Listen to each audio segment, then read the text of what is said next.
Bonjour à tous, bienvenue sur cette formation d'éducation financière. Qu'est-ce que l'éducation financière? C'est la seule richesse pour moi d'un entrepreneur et d'un investisseur. Autrement dit, le patrimoine. Et nous allons voir aujourd'hui, à partir de règles simples, comment te constituer, à partir peut-être d'une année, ton premier patrimoine. La règle numéro 1, c'est de te payer en premier. Je sais que cela peut paraître surprenant, mais c'est très efficace. Dans la plupart des cas, dans une généralité, les gens, à partir du moment où ils touchent un revenu, attendent la fin du mois pour pouvoir voir s'ils peuvent mettre de côté. En l'occurrence, à partir de cette règle simple, moi je te conseille, au début de chaque mois, de mettre au moins 15% de tes revenus de côté, qui sera tout simplement un budget, un nouveau budget pour pouvoir investir. Donc admettons que prenons un exemple de 1000 euros. Sur ces 1000 euros, si tu enlèves 15% au moment où tu as touché cette somme, tu le mets de côté pour investir, ça te laisse un nouveau budget pour ton mois de 850 euros. Et tu vas voir par la suite que à partir de ces 850 euros, ça va ne strictement rien changer dans ta manière de vivre au quotidien. La deuxième règle, justement, c'est de diviser ton budget en fonction de tes priorités de dépenses et d'épargne forcément. Donc à partir de ces 850 euros qui constituent ton nouveau budget pour le mois, puisque tu as enlevé les 15% pour l'investissement, tu vas mettre 50% pour tes charges, donc les charges que ce soit charges de logement, charges de voiture ou ainsi de suite, 30% pour ton plaisir et 20% pour ton épargne. Ce qui correspond à 50%, c'est-à-dire 425 euros pour tes charges, pour le plaisir 255 euros et pour ton épargne 170 euros. Ok? Donc ça constitue tes 850 euros de ton nouveau budget.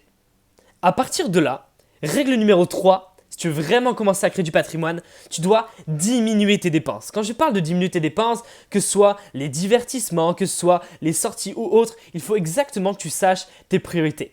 Par exemple, que ce soit les bars, les discothèques, les chichas, les sorties. C'est vrai que ça fait du bien de temps en temps, mais c'est vrai qu'à la longue, ça fait surtout perdre beaucoup d'argent pour au final, le lendemain, avoir juste des souvenirs, mais on s'en serait passé.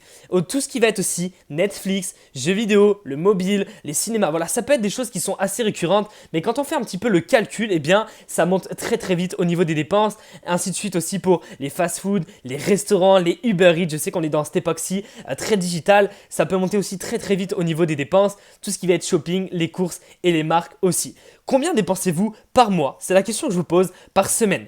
J'ai un petit conseil à vous donner, prenez une feuille, prenez un crayon et essayez tout au long d'un mois de noter chacune de vos dépenses. Ça va vous faire prendre conscience tout simplement du nombre de dépenses et surtout du nombre de dépenses inutiles que vous pouvez faire tout au long du mois. Payez en cash plutôt qu'en carte bancaire, par exemple pendant un mois, afin vraiment de vous rendre compte de la valeur de l'argent, puisque c'est vrai qu'avec les cartes bancaires de nos jours, on a du mal à avoir une vraie conscience là-dessus.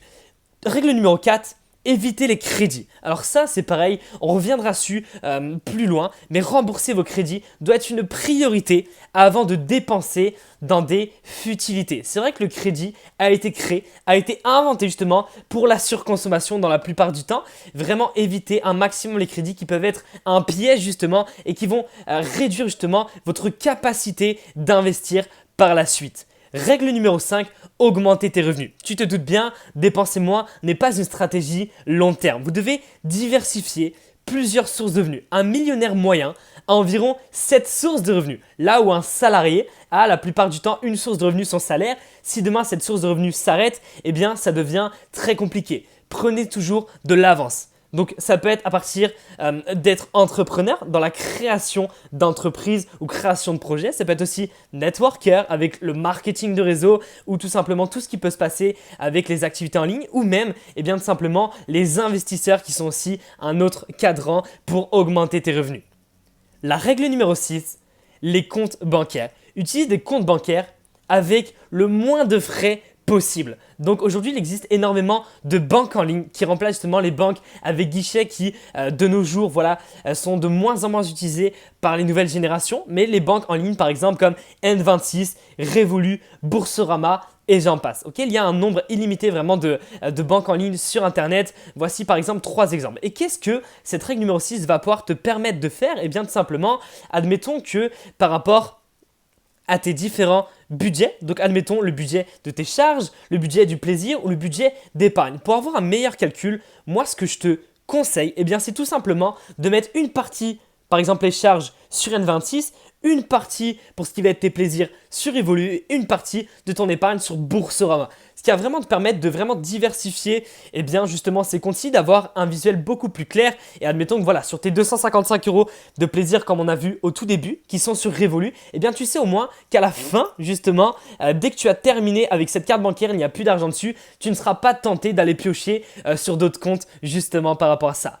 La règle, justement, là, on va finir là-dessus, pardon, la situation au SMIC. Admettons que je vais prendre quelqu'un au SMIC. J'entends beaucoup de personnes me dire, écoute, moi je suis au SMIC, voilà, je pense pas que ce soit possible ou quoi que ce soit. Je vais te démontrer avec un exemple simple qu'en l'espace de 12 mois, tu peux largement commencer à investir. Admettons qu'avec un revenu de 1170 euros net par mois, tu gardes 15% de côté tous les mois. En l'occurrence, 175 euros que tu mets de côté, tu l'oublies, ce sera de l'argent qui te servira à investir. Tu vas avoir un nouveau budget qui va être de 995 euros pour ton mois. Ok? Donc dans ces 995 euros, encore une fois, 50% qui vont dans tes charges, 498 euros, quasiment 500 euros pour payer logement, payer tout ce qui va être les frais de voiture, ainsi de suite. Donc forcément, quelqu'un qui est au SMIC, encore une fois, c'est ça l'éducation financière, ne pas prendre un logement à 700 ou 800 euros par mois si forcément tes revenus sont de 1170 euros. Ça doit rester justement dans ces 50% qui représentent